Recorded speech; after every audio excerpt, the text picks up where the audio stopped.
ጉድ ጉድ ጉድ! በሀይሚና በብሩክ መሀል ዛሬ በጣም ከባድ ነገር ተፈጥሯል። ቅዱስ ከጠፋበት ብቅ ብሏል። ዛሬ በእነ ሀይሚና በብሩክ ቤት መጥቷል። ብሩክ በጣም በመናደድ ሀይሚ በጥፊ ያቃጥሏታል። ከቤትም ወጦ ጠፍቷል ማለት ነው። ቅዱስ እንደምታዩት የሀይሚን ጭን እየነካካ ሀይሚን እግሩ ላይ ሲያስቀምጣት ጸጉሩን ስትነካካው እጁን እጅ ለእጅ ተጨባብጠው ብዙ ታሪኮችን ሲያወሩ ነበረ። ይህንን ያየው ብሩክም ቢታገስም ሊሰሙት ሊረዱት አልቻሉም። ጭራሽ እሱ እዛ ጋር እንዳለ ምንም ሊቆጥሩትም ሊያዩትም አልቻሉም። በብስጭት እንግዲህ ሀይሚ ጋር ከባድ ጸብ ውስጥ ገብተዋል። ምንድነው የተፈጠረው ነገር? ቅዱስ እስከዛሬ እንዴት ሊጠፋ ቻለ? የት ነበር? አሁንስ ለምን መጣ? እንዴት መጣ? ከመጣስ እንዴት ነው ሀይሚና ብሩክ መሀል እንደዚህ ነገር ፈጥሮ ብሩክ ተናዶ ተበሳጭቶ ሀይሚን እስከ መማታት የደረሰው ሀይሚን ጥሎ እስከ መሄድ የደረሰው ነገር ምንድን ነው? እስከዛሬ ሀይሚ ነበረች እጇን ስታነሳበት የነበረው። እስከዛሬ ሀይሚ ነበረች ስትበሳጭበት ይሆናላ ብቻ እጇን ያነሳችበት ሀይሚ ነች። ብሩክ ሀይሚ ላይ እጁን ያነሳበት ጊዜ አላስታውስም። ዛሬ ግን በጣም በጥፊ ነው ያቃጠላት። ምን አዲስ ነገር ኖሮ ነው የሚለውን ነገር እንግዲህ ሀሳብ እንሰጥበታለን። የጨረቃ ፋሚሊዎች እንዴት ናችሁልኝ? ያው ይህንን ቪዲዮ በመጥፎ ጎንም የተረዳችሁ አላችሁ፣ በጥሩ ጎንም የተረዳችሁ ሰዎች አላችሁ። ትናንትና ሰሞኑን በአጠቃላይ ሀይሚም ፕራንክ እያረገችው ነው፣ ብሩክም ፕራንክ እያረጋት ነው ምናምን ነገር። የትናንትናው የብሩክ ፕራንክ ክፉ ነገር የለውም ወይ ደግሞ መጥፎ ጎን አላየውበትም። ያው የሚያውቀውን ሰው ያመጣ ሴት አላመጣም፣ የማያውቃትን ሴት አላመጣም፣ ሀይሚም የማታውቃትን ሴት አላመጣም፣ ፍፄን ነው ያመጣው። ጥሩ የፕራንክ ቪዲዮችን ሰርተዋል። ተዝናንተናልም ስቀናልም ብዙ ነገሮች አልፈዋል እና የዛን ምላሽ በማለት እንግዲህ ሀይሚ ቅዱስን ይዛ በመምጣት ከብሩክ ፊት እንግዲህ መሳሳም ነው የቀራቸው። ባጭሩ ያልሆነ አክት ሲያሳዩ ነበረ። ብሩክን ና ብለው መጀመሪያ የቅዱስ ስልክ ነው ወደ ብሩክ የጠራው። ቅዱሴ ምናምን ብሎ ቅዱስን ለማውራት ሲሞክር የሀይሚን ድምጽ ሰማ፣ ደነገጠ። እንዴት ምናምን አለ። አይ ቤት መጥቻለሁ ምናምን አሉት። ቤት ሲመጣ በጣም ደስ ያለው የእውነት ለመናገር ቅዱሴ ምናምን ብሎ ደስ በሚል ሁኔታ ሰላም ብሎታል ምናምን ነገር። ግን እሱ ያልጠበቀው ያላየው ነገር ነው የሆነበት። ሀይሚና ቅዱስ የሚያወሩበት መንገድ በጣም የተለየ ነበረ። በጣም ከምነግራችሁ በላይ የሆነ ብሩክን የሚያበሳጭ የእውነት በጣም መጥፎ ስሜት እንዲሰማው ያደረገ ነገር ነበር። ሀይሚ ታዲያ አንድ ይሄንን ፕራንክ ቪዲዮ ሲሰሩ ምንንስ አንዳንዴ የሆነ ነገር ስንሰራ አስተማሪ ነው ወይስ አይደለም የሚለውን ነገር እኔ ያለው እውነት ሀይሚን ብሩክም ሲሰሩ ቪዲዮ ፕራንክም ሆነ ኖርማል ቪዲዮም ሲሰሩ ይሄ ነገር ትምህርት አለው ወይስ የለውም የሚለውን ነገር እረዳለሁ። የዛሬው ቪዲዮ ፕራንክ መደራረግ ወዲያውኑ ግን አንዳንዴ ከሀይሚ ከብሩክ ቅር የሚላይ ነገር ከሀይሚ ልንገራችሁ። መጀመሪያ የሆነ ጊዜ ላይ እንደዚህ ፕራንክ ተሰርቶ ነበር ከፍፄ ጋር አብረው ተኝተው ምናምን አይነት ነገር ተሰርቶ የነበረ ሰዓት ላይ ወዲያውኑ ፕራንክ ነው ብለው አልነገሩትም። ስለቆየ በጣም እየተበሳጨ መጥቶ ብዙ ነገር ተፈጥሮ ነበር ባጭሩና አሁንም ሀይሚ ብሩክ በጣም ኦቨር እስኪናደድ ቆይታለች። ፕራንክ በጣም ትችላለች። አዎ በደንብ አክት ማድረግ ትችላለች። አክቲንግ በጣም ጎበዝ ነች። ቅዱስም እንደዛው በጣም ከሀይሚ በላይ ነው የተወነው። በነገራችን ላይ ብሩክም በደንብ ነው ያሳመነው። ሶ ብሩክም የእውነቱን በህይወቴ ነው እግዚአብሔርን ብዙ ቀን ሲናደድ ሲበሳጭ አይቼው አውቃለሁ፣ ሲከፋ አይቼዋለሁ። ግን እንደ ዛሬው በጣም ትክክለኛ ስሜቱን ያየውበት ቪዲዮ አላየውም እና ተናዷል። ሀይሚ አንድ ጥፋቷ ምንድን ነው? የእውነት እንዴ ጭኗን ሁሉ እስከ መንካት ምናምን፣ አረ ደስ አይልም። እግዚአብሔርን ይሄ ፌር አይደለም።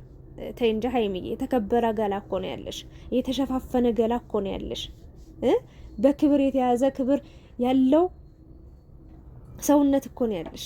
እንዴት መንካት የሌለበት ሰው ነው የነካው? መሆንም የሌለበት። እኔ ቅር ተሰኝቻለሁ፣ ይቅርታ አድርጎልኝ። በዚህ የፈለገ ነገር ቢሆንም እንደዚህ ትንሽ እየጥፋትም ቢሆን ሳይ ካልተመቸኝ እናገራለሁ። ነጭ ነጩን ነው የማወራው። ደፍሬ ሀይሚን ይሄንን ነገር ባልናገራት ደስ ይለኛል። ግን ጭን መነካካቱ ምን አመጣው? ያ መሆን አልነበረበትም። በእጃችሁ በወሬ ብቻ ራሱ ብሩክን ፕራንክ ማድረግ ይቻል ነበረ። ብሩክ ታዲያ እንዴት ነው ሊመለስ የሚችለው? ይህንን ቪዲዮ በጣም በከባዱ ነው የጨረስኩት። የእውነት ለመናገር ብሩክ በስተመጨረሻ ወጥቶ ሄደ። ብርጭቆ ተሰባብሮ ነበር። ሀይሚና ቅዱስም እየለቃቀሙ ነበረ። ቅዱስም በጣም በከባዱ ነበር ሲተውን የነበረው። በአጭሩ ብሩክ 100% በቃ የሆነ የቅዱስና የሀይሚ ነገር አላማረውም። እስከ መማታትም እጁን እስከ ማንሳትም የደረሰው ለዛ ነው። በመጀመሪያ ደስ ብሎኛል። በቃ የሆነ ለሀይሚ ያለውን ክብር ነው ያየሁትኝ፣ ለሀይሚ ያለውን ፍቅር ነው ያየሁትኝ። በቃ አትንኩብኝ፣ አትውሰዱብኝ ነው በቃ ያየሁት። በጣም እንደሚያፈቅራት ነው የተረዳሁት። እና እኔ እንጃ ግን እጅም ማንሳትም እኔ ደስ አላለኝ፣ ጥሩም አይደለም ብዬ ነው የማስበው። ካነሳም እሱ ላይ ግን ያው የእሷ ነው የሚያናድደው አይደል? በእርግጥ ሁለቱም ያበሳጫሉ ያደረጉት ነገር እና እንደዛ ባይሆን ጥሩ ነበር። ቅዱስ እንግዲህ ከጠፋበት ብቅ ብሏል። ለረጅም ጊዜ ጠፍቶ ነበረ። በአጭሩ ሀይሚ ቅዱስን ለመርዳት ነው ይህንን ሀሳብ ይዛ የመጣችው። በቃ ቅዱስ ጠፍቷል። አሁን በራሱ ቻናል የሆነ ቪዲዮ ይዞ ቢመጣ ማንም ዞር ብሎ አያየውም። በቃ ጠፍቷል ብሎ ተረስቷል። አንድ ጊዜ ሚዲያ ላይ ከጠፋችሁ በነገራችን ላይ ሰው እርስት ነው የሚያደርጋችሁ። ሀይሚና ብሩክ እንደ 1 2 ሳምንት 3 ሳምንት ራሱ ቢጠፉ ሊረሱ ይችላሉ። ያው የሚረሱ ሰዎች አይደሉም እንጂ ማለት ነው። እና ቅዱስም ስለጠፋ ቻናሉ ስለደከመ ስለወደቀበት ድጋሚ ቻናሉ ከፍ እንዲል ድጋሚ ቪዲዮ እንዲሰራ ድጋሚ በቃ የሆነ ስራ እንዲሰራ ነው ወደ ዩቲዩብ እንዲመለስ እንጂ ሌላ ሀሳብ አስባ አይደለም። ግን አንቺ በዚህ ለሰው ብለሽ ይሄን ያህል ዋጋ መክፈል አለብሽ ወይ? ተመተሻል እኮ ሀይሚዬ፣ ለሰው ብለሽ እንዲህ ዋጋ መክፈል አለብሽ ወይ? ይሄ መሆን አልነበረበትም። ብቻ የዛሬው ቪዲዮ በጣም ከባድ ቪዲዮ ነው። እኔ እንጃ። ያው ፕራንክ ቢኖር ደስ ይላል፣ አንዳንዴ ደግሞ ባይኖር ትላላችሁ። ከባድ ፕራንክ ነው ያደረግሽው። የእውነት የትናንትን ነው የሚያስቅ የሚያዝናናም ነበረ። ይሄም ቁም ነገር አለው ብዬ አስባለሁ። የዛሬ ቪዲዮ አንዳንድ ሰዎች መልካም ጓደኛ መስለው ልክ እንደ ወንድም ነን ብለው ልክ እንደ ቤተሰብ ነን ብለው መጠው ከሴቷ ጋር ሲማግጡ እናያለን። ወይ ደግሞ ከሴቷ ጋር ያልሆነ ነገር ሲጀምሩ እናያለን። ወይ ደግሞ ወንድየውም ሊሆን ይችላል ዘመድ ነኝ፣ ወንድም ነኝ፣ አጎት ነኝ ምናምን ብሎ መጥቶ ከሴቷ ጋር ወይ ደግሞ ወንድየው ሴቷም ደግሞ ያጎቱ ልጅ ነኝ፣ አክስቱ ልጅ ነኝ ብላ መጣ። እንደዚህ አይነት ነገሮች ይፈጠራሉ።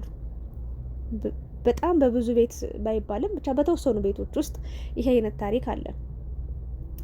አንዳንዶቹ ያው እጃቸው ተሳስተው የሆነ ነፍስ እስከ ማጥፋት ይደርሳሉ፣ በብስጭት፣ በንዴት፣ በቁጭት። ግን የብሩክን ትዕግስት ሳላደንቅ አላልፍም።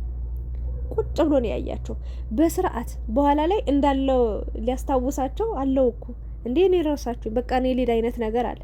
አረ ምንም ሀይሚ ምልስ ትላለች ብሎ ካሁን ቢያያት ካሁን በቃ ወደ እኔ መጣ ትቀመጣለች ብሎ ቢያስብ የሆነ ነገር ቢልም ግን ደግሞ ሀይሚ ወይ ፍንክች ጭራሽ ጭኑ ላይ ያስቀመጣት ጭራሽ ነካካት ምናምንና በዛ ላይ በቃ ቡፍ ብሎ የሆነ በጣም ኦቨር ነው የተናደደውና እኔ እንጃ ሀይሚዬ ያው ከቻላችሁ በመሀላችሁ እንደው ሶስተኛ ሰው ባታስገቡ እኔ ደስ ይለኛል። ካልቻላችሁ ደግሞ እንደው ከመጣም ፕራንክ ከሆነም ያን ሰው ፊቱን እያያችሁ የእናንተን ሀሳብ እስከሚያልቅ ሳይሆን ያ ሰው ምን ያህል ተናዷል፣ ምን ያህል ተበሳጭቷል፣ ምን ያህል ተጎድቷል የሚለውን ነገር አይታችሁ ምልስ ብትሉ ጥሩ ነው ብዬ አስባለሁኝ። ከባድ ስለሆነ ስሜቱ እኔ እንጃ አላቅም። ብሩካውን እንዴት ነው የሚመለሰው? ኦልሬዲ በቃል ያው ፕራንክ ነው ተብሎ ቢነገረውም እዛ ጋር ጭኗን እየነካካ ነበረ። ቅዱስ አይታችሁት ከሆነ ጭኑ ላይ ሲያስቀምጣት ነበር፣ ጸጉሩን ስትዳብሰው ነበር። ይሄ ነገር ካምሮ ላይ ጥፍት ብሎ ስርዝ ብሎ እንዴት ብሎ ይቅርታ እንደሚላት እኔ አላውቅም። እግዚአብሔርን ነው ብላችሁ ሀይሚ ራሱ በምን አይነት መንገድ በእርግጥ ያው ፕራንክ ነው ብላ አምናለች። ውስጧን ምንም አልፈራችም፣ አልደነገጠችም። ግን ብሩክ ከባድ ስሜት ነው የተሰማው። እኔ እንጃ። እኔ ከዚህ በላይ ራሱ ምንም አይነት ሀሳብ ማውራት አልፈልግም። የእውነቴን ነው። ከባድ ነው በጣም መሆን የሌለበት ነገር ነው የሆነው። ቢያንስ ባይነካካት ጥሩ ነበር። ከባድ ነው። እኔ እንጃ አላቅም። እናንተ ምን ተሰማችሁ? ግን እኔ ደስ አላለኝም የእውነት ለመናገር። ብቻ ከዚህ በላይ ምንም ማውራት አልፈልግም። ነገ ሀይሚና ብሩክ አንድ ላይ ሆነው ሰላም ሆነው እንደሚመጡ ተስፋ አደርጋለሁ። ቅዱስም ያው እንኳን ምን እንደናመጣ ያው በራስ ቻናል እንደምትመጣ ተስፋ እናደርጋለን። ጨርሻለሁ። ሀሳብ አስተያየታችሁን አስቀምጡ። ወዳችኋለሁ።